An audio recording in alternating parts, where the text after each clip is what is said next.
Iloilo Convention Center. Sumasang-ayon kami na ito ay tinatawag na apples to oranges na paghahambing. Ang Iloilo Convention Center ay isang world-class convention center. Ang City Hall Building 2 ay isang green office building.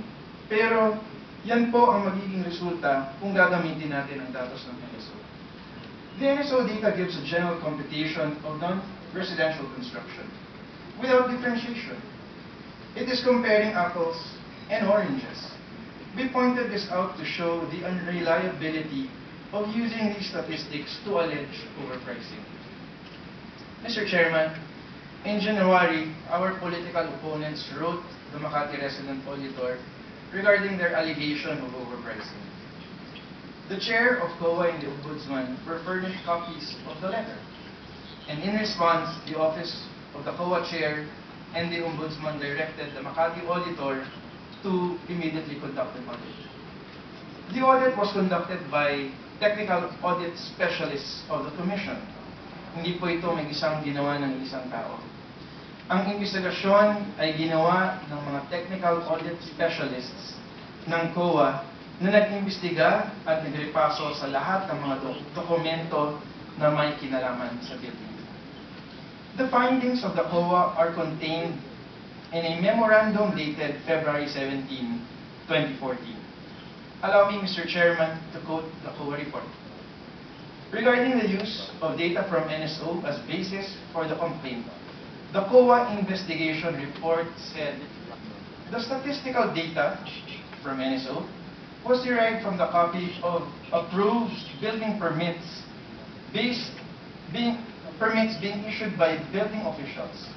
Inquiry from the building officials disclosed that the building permits were based on the approved building standards and documentary requirements without evaluation of the construction cost. The report also emphasized that construction cost of buildings varies depending on design and type of building.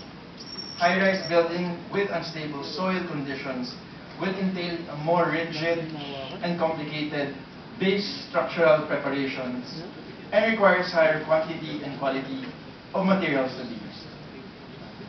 Structures with parking areas require different design as compared to common regular buildings, which is subject to heavier and moving loads.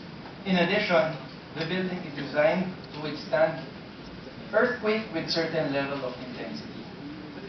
Ito po ang sinasabi namin, Mr. Chairman, na magkakaiba ang bawat building at mali na ipaghambing ang magkakaibang building.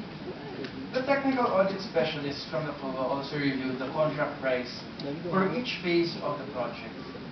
The technical audit specialists found the contract price for all phases as reasonable.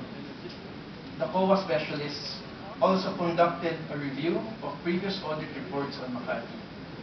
The review, and I quote the report, did not disclose any adverse finding on the project in the annual audit reports from 2008 to 2010 in the files of audit observation memoranda and notices of suspension and disallowance. Thus, it could be construed that payments were allowed in audit. Inulit ko po, Mr. Chairman, mula nang magsimula ang proyekto hanggang sa matapos ito, walang nakitang irregularidad ng COA na siyang nagbabantay at nagsasagawa ng audit sa bawat hakbang at aspeto ng nasasabing proyekto at sa bawat proyekto ng mga ahensya ng lokal at ng national government.